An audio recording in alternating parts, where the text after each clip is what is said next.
예수님께서 말씀하셨던 거룩함을 한번 비추어 본다면 오히려 가장 절실한 이웃에게 가장 먼저 열리고 그들에게 먼저 우리를 오픈하는 것이 맞지 않겠냐.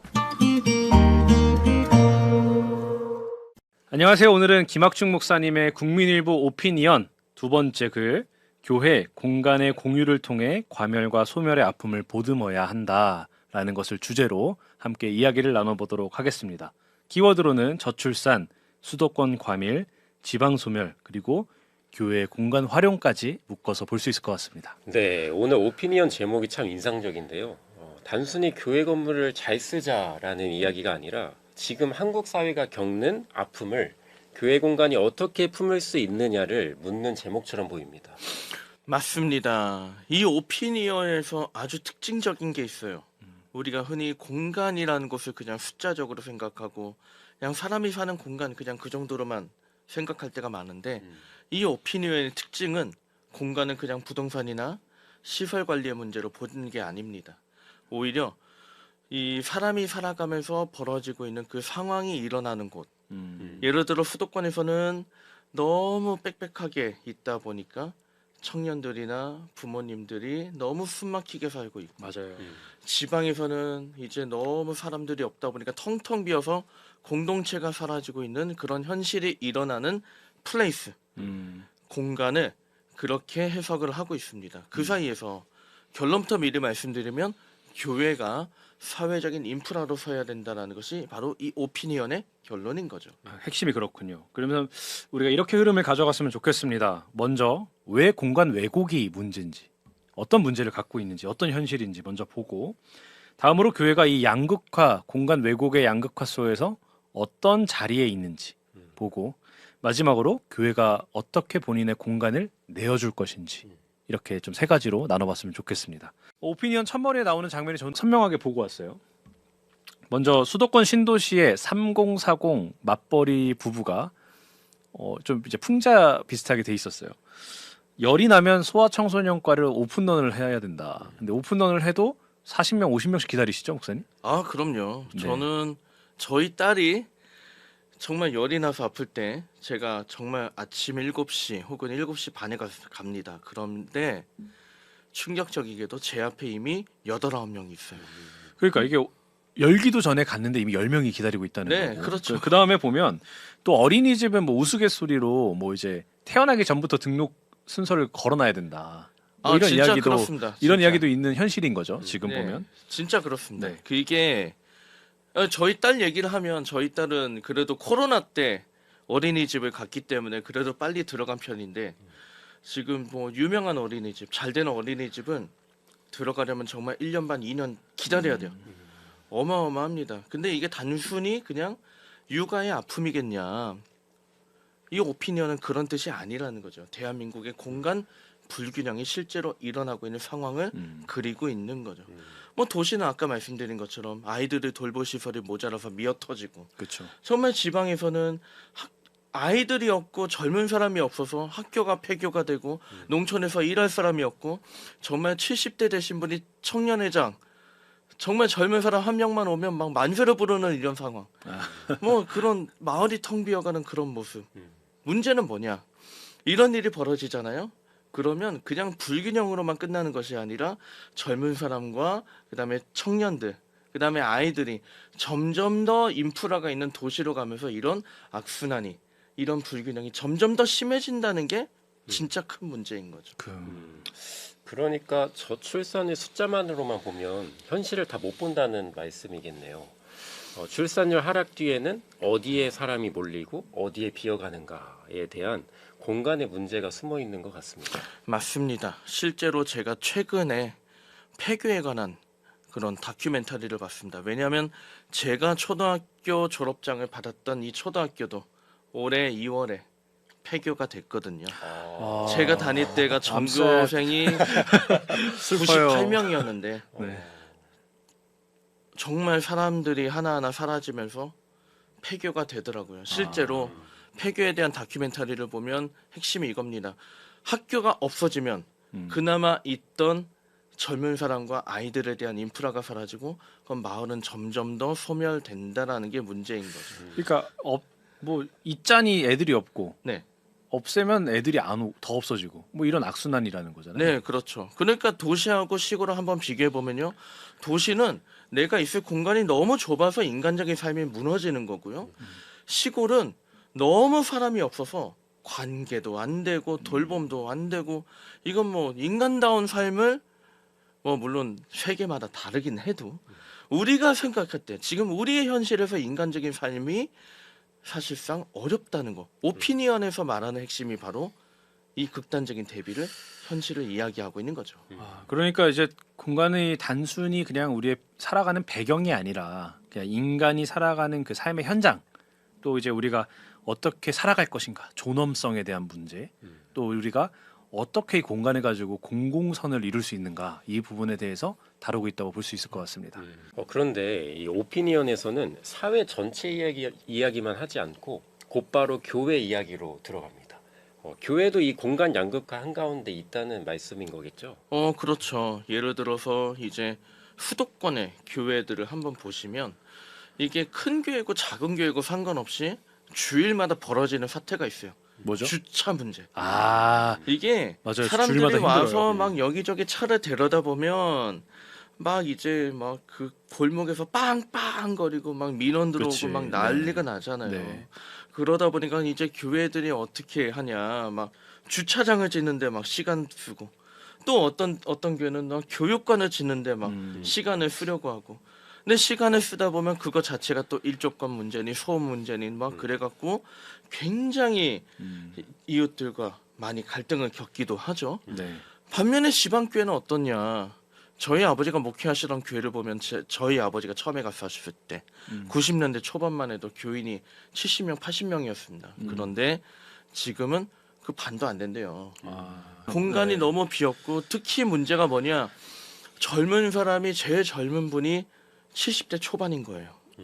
좀 청년 네. 70대이시군요. 네, 70대 초반이 청년 대우를 받는 그런 상황이다 보니까 예배당이 텅 비어가고 청년과 아이들은 떠나고 그렇죠. 이게 정말 큰 문제죠. 좀 남 얘기가 아니라 우리가 살았던 그 고향의 문제인 것 같아요. 모두 그 고향의 문제인 것 같은데 참 아픈 대목입니다. 한쪽은 공간이 부족해서 힘들고 또 다른 한쪽은 공간이 남아 돌아서 힘들고 그 좀 공허하고 이런 게 있을 수 있다는 거죠. 그렇죠. 그래서 오피니언은 어떤 얘기를 하냐 그러면 우리가 있는 이 교회 역시 우리 사회에 왜곡된 이 공간 왜곡을 비추는 거울이라고 이야기를 합니다. 진짜 교회도 너무나 잘 적나라하게 보여주고 있다는 거죠. 왜 그런가 생각해 보면 교회가 뭐 어디 산속에 들어가서 있는 게 아니잖아요. 그렇죠. 우리 도시 한가운데 있고 시골 한가운데 있고 마을 한가운데 있다 보니까 우리 동네 삶과 아주 밀접하게 있는 곳이고 실제로 동네가 흥하면 교회도 흥할 때가 많고 그렇지. 동네가 다운되면 교회가 다운될 때도 많잖아요. 그러다 보니까 오피니언은 어떻게 이야기를 하냐?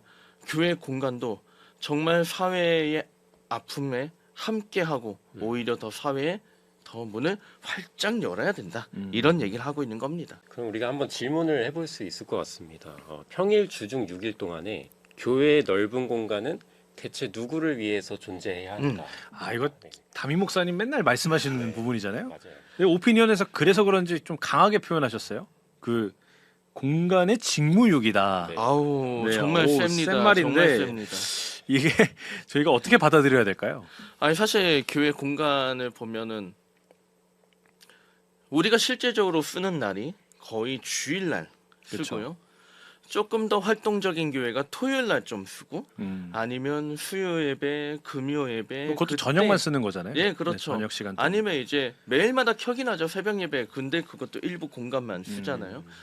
교회가 정말 잘 짓고 그다음에 특별히 상가교회라고 해도 어쨌든 교회 공간을 마련한 건데 이 교회 공간을 잘 마련해 놓고도 정말 지역 주민들이 필요할 때 그런 평일에는 교회 관리를 해야 되니까 문을 잠궈두고 닫아두는 그런 현실을 비판하는 말이 바로 공간의 직무유기죠. 그 서울 가면 열림교회라고 있거든요. 네. 그 옛날에 한참 유명했던 게 그 알고 열림교회 있습니다. 알고 닫힘. 있습니다. 그죠? 그러니까 뭐 그 굳게 닫혀져 있는 그 네. 모습을 보면서 열림교회 닫힘 이게 유명했었잖아요. 네. 그런 거 뭐 얘기할 수 있겠죠? 아 그럼요. 이게 생각해 보세요.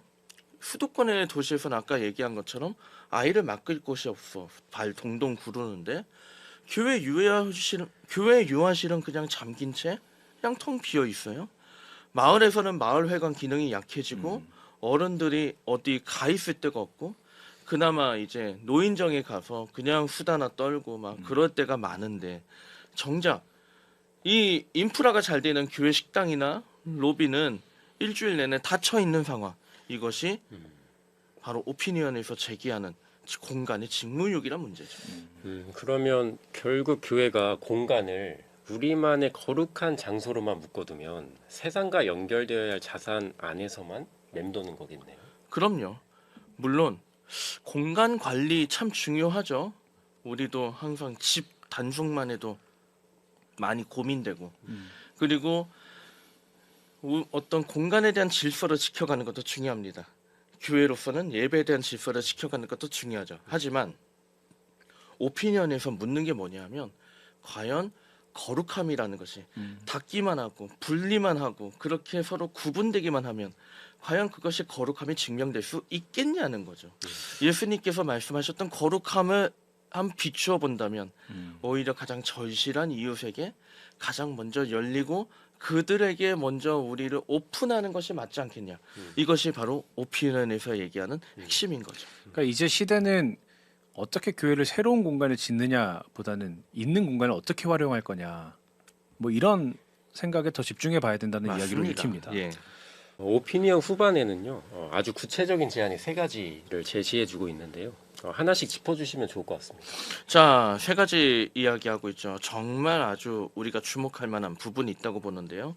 첫 번째, 수도권 교회는 지자체와 협력해서 비어있는 교육관이나 혹은 부속 공간을 긴급 돌봄 교실이나 방과 후 틈새 학교 이런 걸로 내어줄 수 있지 않겠냐라는 이야기를 하는 거죠. 출산 장려를 우리가 흔히 많이 얘기를 하고 있습니다. 근데 출산을 안 하는 이유는 분명해요. 아이를 키우는데 너무 비싸거든요.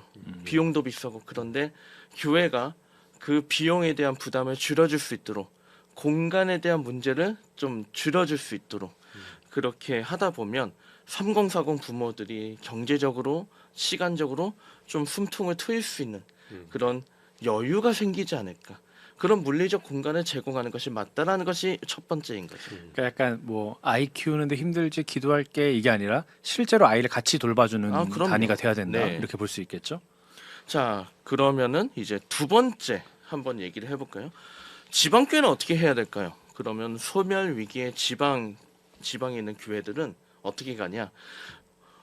그 좋은 인프라를 가지고 이제 어른들을 돌보고 뭔가 필요한 돌봄이 필요한 분들을 돌볼 수 있는 그런 공간을 제공하자. 즉 오피니언의 표현에 의하면 마을의 거실이 되어주자라고 그렇게 얘기를 하고 있는 거죠. 아, 마을의 거실이 되어야 네, 된다. 그럼요. 예를 들어 평일에는 노인 대학을 할 수도 있어요. 네. 그리고 공동 식당을 할 수도 있어요. 마을 모임의 공간을 할 수도 있어요. 그렇게 해서 보통 이제 우리가 지방이 사각지대일 경우가 많죠. 근데 국가나 시장이 충분히 메우지 못한 돌봄의 빈틈을 채워주는 거죠. 예를 들어서 우리가 강사를 맞이하는데 돈이 모자라요. 그러면은 이 지자체하고 그다음에 교회하고 조금 같이 부담을 해서 좋은 강사를 모실 수도 있는 거거든요. 그런 충분히 교회는 그렇게 할 수 있는 공간입니다. 그러다 보면 외로운 노인이 혼자 방에 있지 않고 어떻게든 나와서 뭔가 같이 부대끼고 일을 하다 보면 정말 시골이 지방이 그 자체로 다시 활기를 찾고 살아날 수 있고 마을 자체가 다시 일어날 수 있는 그런 시작이 될 수 있거든요. 마을의 거실이라고 하니까 참 저는 따뜻해지는데요. F예요. 네. 네, 그래서 세 번째는 이게 제도적 장치를 제안해 주신 것 같은데 한번 나눠주시면 좋을 것 같아요. 네, 맞습니다. 그 사실 이제 수도권 제가 아까 말씀드렸던 이제 첫 번째, 두 번째 그런 이야기를 하다 보면 꼭 중요한 포인트가 있어요. 관리를 누가 책임지고 어떻게 할 거냐. 이 부분에서 오피니언에서 제안하는 게 있습니다. 지역사회와 혹은 지자체와 투명한 공간 공유 협약을 맺자라는 거죠. 공간 공유 협약. 네. 그래서 지자체는 이제 안전보험과 관리 비용의 일부를 지원하고 교회는 이 공간을 정말 공유제로서 내놓는 공공재로서 내놓는 상생의 규칙을 만드는 건데 지금 우리식으로 얘기하면 MOU를 맺는 것과 똑같은 거예요. 그냥 좋은 뜻에서 이렇게 공간을 그냥 내어주는 수준이 아니라 이렇게 제도적으로 확실하게 뒷받침되는 그런 규칙을 만들자라는 거죠. 여기서 근데 좀 반론도 생길 것 같아요. 저도 조금 마음에 딱 생기는 마음이. 근데 좀 따라야 되는 좀 여러 가지 문제점들이 있지 않나? 예를 들면 뭐 낯선 사람들이 막 들어왔을 때 공간이 막 파손될 수도 있고 또 그거에 대한 보험도 우리가 들어야 될 것 같고 또 우리가 여러 가지 면에서 좀 거룩한 공간이 훼손된다라고 인식하는 분들이 여전히 있을 건데 그건 어떻게 우리가 해결을 바라봐야 될까요? 사실 그 부분에 있어서 오피니언에서 아까 얘기한 것처럼 공간 공유 협약이라는 거를 얘기했지만 사실 이 공간 공유 협약을 맺기 전에는 충분한 논의가 있어야 된다고 생각을 해요. 그냥 보험 들어주고 관리해주고 관리 비용을 내주고 그냥 그 수준으로 끝나면 안 되잖아요. 예를 들어서 이용 시간은 언제부터 한다, 어느 정도까지 사용을 한다, 안전 기준은 어떻게 한다, 그다음에 책임은 어느 시간대는 누가 책임을 진다 이런 책임의 주체에 관한 문제, 보험은 어떻게 처리한다, 그다음에 관리 인력은 어떻게 배치한다 이런 것까지 사실 협약 안에서 충분히 정리가 돼야 되는 부분이 있는 거죠. 과제가 있는 거네요. 네, 그러면. 그럼요. 그러면은 핵심은 무조건 열자가 아니겠네요. 네, 어떻게 열어야 오래 지속될 수 있는가겠군요. 네. 사실 그 논의가 정말로 중요하다고 오피니언은 강조합니다. 오피니언에서 얘기하고자 하는 바는 뭐냐? 교회의 거룩함은 아무도 밟지 않은 깨끗한 카펫에서 드러나는 게 아니라는 거죠. 그 표현 예수- 너무 좋더라고요. 그렇죠. 이 거룩함이라는 거. 오피니언에서 얘기하는 이 부분도 사실은 예수님의 이야기에서 땄다고 저는 생각을 하는데 예수님이 사람들과 부대끼면서 그 부대끼는 속에서 거룩함을 전했던 것처럼 이 교회도 거룩함을 전하고 정말 우리가 얘기하는 이 전도라는 걸 진짜 하려면 아이들이 이곳에 와서 막 발걸음이 있어야 되고 노인들 왁자지껄하게 웃는 소리가 있어야 되고 지역 주민들이 얼마든지 올 수 있는 이런 안정감 속에서 거룩함이 더 전해지고 드러날 수 있는 거죠. 그러니까 사실 문제를 제기하셨던 부분 거룩한 공간에 그렇게 세속적이게 와도 되냐라고 하는 부분에 있어서 오히려 우리가 관점을 바꿔야 될 것 같아요. 교회가 세상과 접촉할수록 오염된다는 게 아니라 오히려 예수님처럼 품어줄 때 더 거룩함이 더 전해지고 선명하게 나올 수 있다라는 관점으로 가야 되는 거죠. 그러니까 안 된다고 생각하면 안 되는 것만 보이고 아 그럼요. 될 것 같다고 생각하면 되는 게 보이는 거예요. 그래서 그런 의미에서 거룩함과 공공성은 뭐 충돌하는 개념으로 볼 게 아니라 조율해서 지켜나가야 될 영역으로 봐야 된다는 걸로 결론이 될 것 같습니다. 그게 중요하죠. 네. 예. 오늘 이야기를 잘 듣다 보니까 건물은 그냥 콘크리트 덩어리가 아니라는 말이 참 오래 남습니다.